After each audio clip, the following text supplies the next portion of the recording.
मध्य प्रदेश में भारतीय जनता पार्टी की वर्ष 2018 में मिली हार और उसके बाद 2020 में हुई सत्ता में वापसी में ज्योतिरादित्य सिंधिया की बड़ी भूमिका रही है।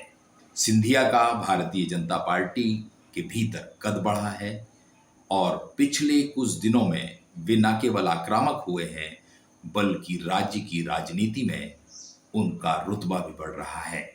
सिंधिया के बढ़ते रुतबा से क्या बीजेपी के नेताओं में बेचैनी है और वे सिंधिया को रोकने की कोशिश कर रहे हैं। कुछ घटनाक्रम इसी तरफ इशारा कर रहे हैं। दोस्तों नमस्कार, मैं हूं संदीप पौराणिक। ज्योतिरादित्य सिंधिया सिर्फ ग्वालियर चंबल इलाके के नहीं बल्कि मध्य प्रदेश के बड़े हिस्से में प्रभाव रखने वाले राजनेता हैं। कांग्रेस में तो उनकी तूती बोला करती थी क्योंकि वे गांधी परिवार के नजदीकियों में हुआ करते थे।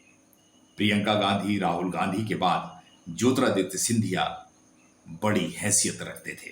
तीनों की तिकड़ी भी कई बार नजर आती थी और जब सिंधिया ने कांग्रेस छोड़ दी, बीजेपी में आ गए तो शुरुआती दौर में उनका कद बढ़ा रहा, उनके समर्थकों को जगह मिली, उन्होंने जो चाहा वो मध्य प्रदेश में हुआ क्योंकि सिंधिया की बगावत के चलते ही राज्य में भारतीय जनता पार्टी की सरकार बनी थी।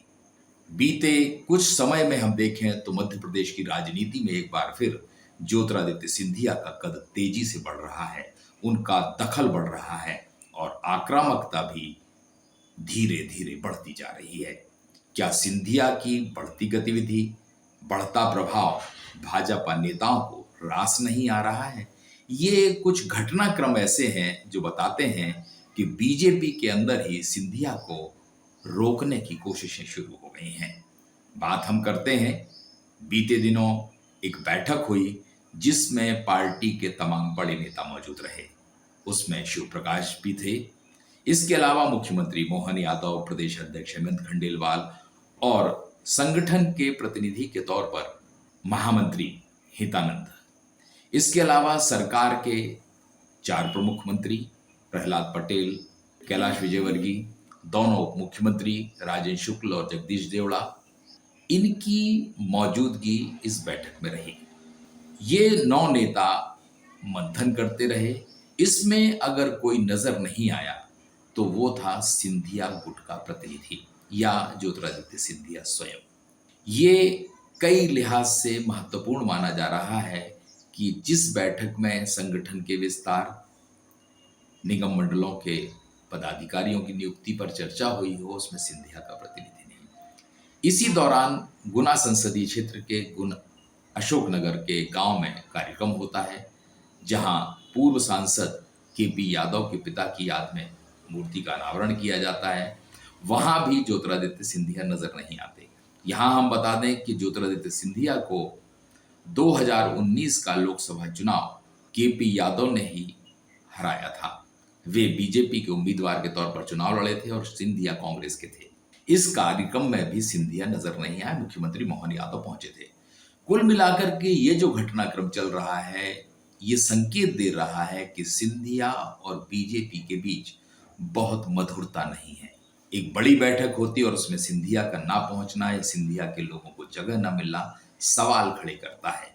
इतना ही नहीं, पिछले दिनों ग्वालियर में एक बैठक हुई तो सिंधिया ने ग्वालियर की सड़कों को लेकर बड़ा सवाल उठाया। सिंधिया सांसद गुना के हैं लेकिन उन्हें बैठक ग्वालियर में ली। सिंधिया की ग्वालियर की सक्रियता को लेकर नरेंद्र सिंह तोमर और उनके समर्थक पहले से ही नाराज चल रहे हैं। हाईकमान से भी शिकायत कर दी। उसके बाद सिंधिया को ग्वालियर में रोकने की कोशिश की गई, वो ग्वालियर ना आए, वो अपने संसदीय क्षेत्र में सक्रिय रहे। ये जो पूरे घटनाक्रम हैं ये कहीं ना कहीं इशारा कर रहे हैं कि बीजेपी के नेता ही सिंधिया को रोकने की कोशिश में जुट गए हैं। क्या वे इसमें सफल होंगे या सिंधिया की सक्रियता और बढ़ती जाएगी? इतना ही नहीं, सिंधिया के बेटे महाआर्यमन सिंधिया मध्य प्रदेश क्रिकेट एसोसिएशन के अध्यक्ष भी निर्वाचित किए जा चुके हैं।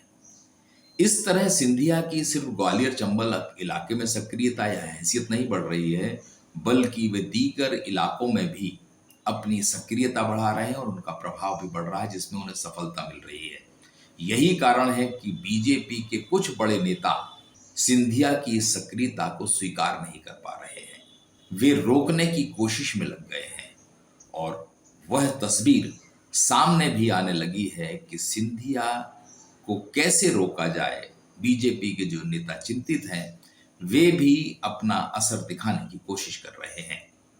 अब देखते हैं आगे क्या सिंधिया का रास्ता तेजी से बढ़ता है या जो रोकने की कोशिश कर रहे हैं वो सफल होते हैं। दोस्तों आज के लिए इतना ही। नमस्कार।